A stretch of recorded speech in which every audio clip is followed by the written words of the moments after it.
Oke teman-teman, perkenalkan nama saya Opi Rahmat Damai Hulu, NIM 2222283283, kelas MA7, mata kuliah Bahasa Indonesia, Prodi Manajemen, Fakultas Universitas Nias.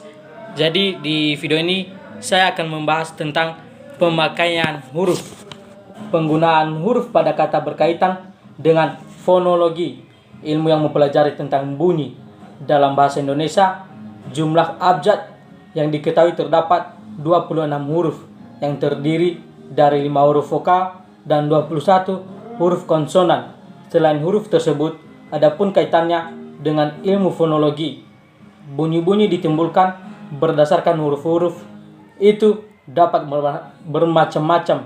Jadi pada bagian ini akan dijelaskan berbagai jenis huruf berdasarkan pola bunyi dan penggunaannya. Yang pertama itu huruf abjad. Huruf abjad merupakan kumpulan huruf berdasarkan urutan yang melambangkan bunyi untuk menuliskan bahasa. Jadi untuk contohnya udah ada di layar monitor, bisa dilihat sendiri. Untuk kedua, huruf vokal. Huruf vokal adalah suara di dalam bahasa lisan yang diciri khaskan dengan pita suara yang terbuka sehingga tidak ada tekanan udara yang terkumpul di atas.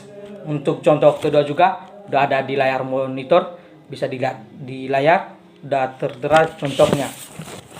Lanjut untuk keterangan, untuk pengucapan atau pelafalan kata yang benar diakritik berikut ini dapat digunakan jika ejaan kata itu dapat menimbulkan keraguan. Lanjut untuk ketiganya, huruf konsonan. Secara umum, huruf konsonan adalah huruf yang diucapkan dengan suara yang terperangkap, sedangkan pengertian konsonan adalah bunyi bahasa yang dihasilkan dengan menghambat aliran udara pada salah satu tempat di saluran suara di atas glotis. Konsonan disebut juga huruf mati. Untuk contohnya udah ada di layar monitor, teman-teman bisa dilihat ya. Lanjut aja untuk keempat, huruf diftong. Diftong adalah dua huruf vokal yang diucapkan sekaligus dan menghasilkan satu bunyi. Kedua huruf vokal itu tidak dapat dipisahkan. Untuk contoh keempatnya bisa dilihat di layar monitor kawan-kawan. Lanjut aja ya untuk bagian kelimanya, gabungan huruf konsonan. Gabungan huruf konsonan ini adalah huruf konsonan yang terdiri dari dua konsonan yang bergabung dan melambangkan satu bunyi konsonan. Dan begitu juga untuk contoh kelimanya udah ada di layar monitor ya kawan-kawan. Lanjut aja ke enamnya, huruf kapital. Untuk bagian A-nya, huruf kapital dipakai sebagai huruf pertama awal kalimat. Misalnya, apa maksudnya? Dia membaca buku. Kita harus bekerja keras. Pekerjaan itu akan selesai dalam 1 jam. Bagian B-nya, huruf kapital dipakai sebagai huruf pertama unsur nama orang, termasuk julukan. Misalnya, Amir Hamzah, Dewi Sartika, Halim Perdana Kusuma, Wage Rudolf, Suprama Jendra Kancil, Dewa Pedang Alessandro, Volta Andre, Marie Ampere, Mujair Rudolf Diesel. Catatan, huruf kapital tidak dipakai sebagai huruf pertama nama orang yang merupakan nama jenis atau satuan ukuran. Misalnya, ikan mujair, mesin diesel 5 ampere 10 volt.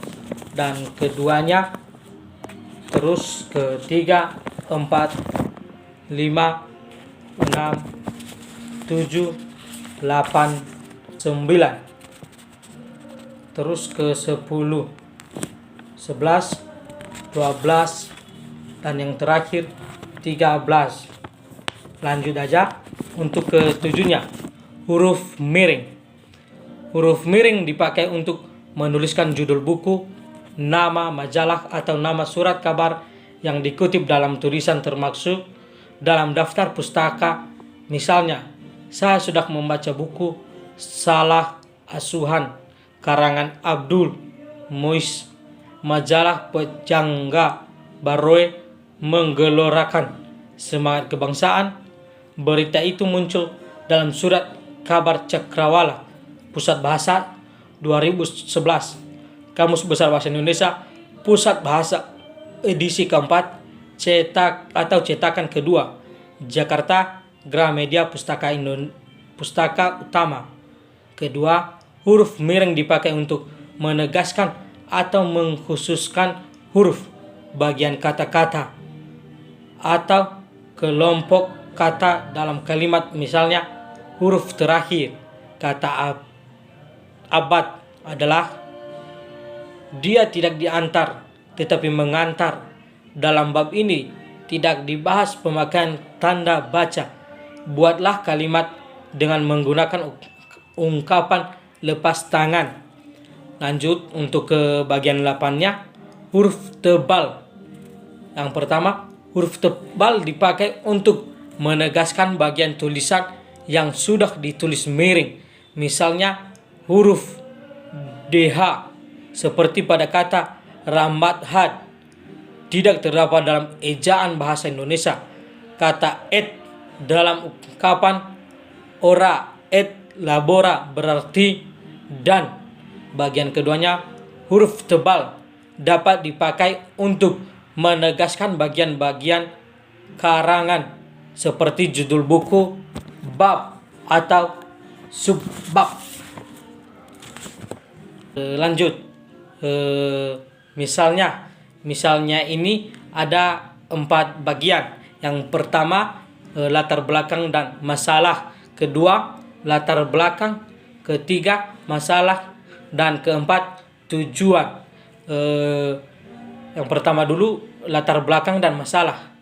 Kondisi kebahasaan di Indonesia yang diwarnai oleh bahasa standar dan mustandar, ratusan bahasa daerah, dan ditambah beberapa bahasa asing, membutuhkan penanganan yang tepat dalam perencanaan bahasa. Agar lebih jelas, latar belakang dan masalah akan diuraikan secara terpisah seperti tampak pada paparan berikut. Yang keduanya, latar belakang masyarakat Indonesia yang heterogen menyebabkan munculnya sikap yang beragam terhadap penggunaan bahasa yang ada di Indonesia, yaitu sangat bangga terhadap bahasa asing. Kedua, sangat bangga terhadap bahasa daerah. Dan ketiga, sangat bangga terhadap bahasa Indonesia. Lanjut untuk bagian ketiganya, masalah. Masalah penelitian ini hanya membatasi masalah pada sikap bahasa masyarakat Kalimantan terhadap bahasa-bahasa yang ada di Indonesia. Sikap masyarakat tersebut akan digunakan sebagai formulasi kebijakan perencanaan bahasa yang diambil.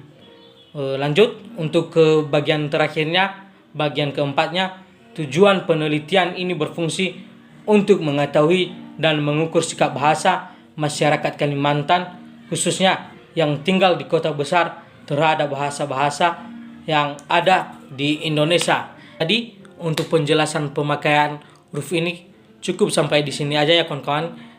Semoga bermanfaat untuk kawan-kawan atau teman-teman, dan semoga bermanfaat juga buat kita semua. Sekian dan terima kasih. Salam Universitas Nias.